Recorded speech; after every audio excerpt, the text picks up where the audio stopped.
ഷെയ്ഖ് ഹസീന ബംഗ്ലാദേശ് വിട്ടതോടുകൂടി വലിയ സംഘർഷത്തിലേക്കാണ് ബംഗ്ലാദേശ് നീങ്ങിയത്. അതിൽ ഏറ്റവും കൂടുതൽ പീഡനങ്ങൾ ഏറ്റുവാങ്ങേണ്ടി വന്നത്, കൊലക്കത്തിക്കിരയാകേണ്ടി വന്നത് അവിടുത്തെ ന്യൂനപക്ഷമായ ഹിന്ദു വിഭാഗമായിരുന്നു. 17 കോടി ജനമാണ് ബംഗ്ലാദേശിലുള്ളത്. അതിൽ 1.35 കോടി ജനം ഹിന്ദുക്കളാണ്.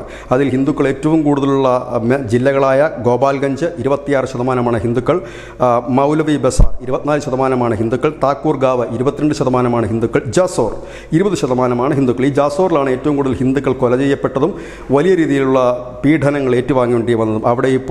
അവിടെ ഈ ജമാഅത്ത് ഇസ്ലാമിയുടെയും ഭരണകക്ഷിയായ BNPയുടെയും ഒക്കെ ശക്തി കേന്ദ്രം കൂടിയാണ് ഈ ജസോർ. ഈ ജസോറിൽ ഇപ്പോൾ ഒരു പുതിയ ഫത്വ പുറപ്പെടുവിച്ചിരിക്കുന്നു. അവിടുത്തെ ഹിന്ദുക്കൾ നികുതി നൽകണം, അതായത് 15,000 രൂപയോളം നികുതി നൽകണമെന്നാണ് ഒരു സംഘടന ആവശ്യപ്പെട്ടിരിക്കുന്നത്. ഒരു സംഘടനയല്ല, വിവിധ സംഘടനകളാണ് അവിടെ താമസിക്കുന്ന ഹിന്ദുക്കളോട് ജോലി രാജിവെക്കാനും ഒപ്പം അവിടെ താമസിക്കുന്നതിന് പ്രത്യേക നികുതി നൽകണമെന്നും, ഇതുകൂടാതെ സ്വർണവും നിങ്ങളുടെ വീടുകളിലുള്ള പെൺകുട്ടികളെയും ഞങ്ങൾക്ക് നൽകണമെന്നാണ് ഇപ്പോൾ ആവശ്യപ്പെട്ടിരിക്കുന്നത്.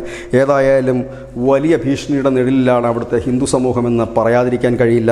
ഭരണത്തിൽ കയറിയവർ തന്നെ ഇവരെ ഞെക്കിപ്പിഴിയുന്ന അവസ്ഥ. അതിനിടയിലാണ് മറ്റു പല ഭീകര ഗ്രൂപ്പുകളും പെൺകുട്ടികളെയും സ്വർണവും അടക്കം ഇവരിൽ നിന്ന് വാങ്ങുന്ന ഒരു സാഹചര്യം. ഹൈന്ദവ സമൂഹം ബംഗ്ലാദേശിൽ ഭീതിയോടെ തന്നെ കഴിയുമ്പോൾ ലോകമെമ്പാടുമുള്ള ഹൈന്ദവ സമൂഹം എന്താണ് ഇനി സംഭവിക്കുക എന്നുള്ളതിനെ ആകാംക്ഷയോടെ ഉറ്റുനോക്കുകയും വിവിധയിടങ്ങളിൽ പ്രതിഷേധ പ്രകടനങ്ങളും മറ്റും നടത്തുകയും ചെയ്യുന്നു. News desk news India Malayalam.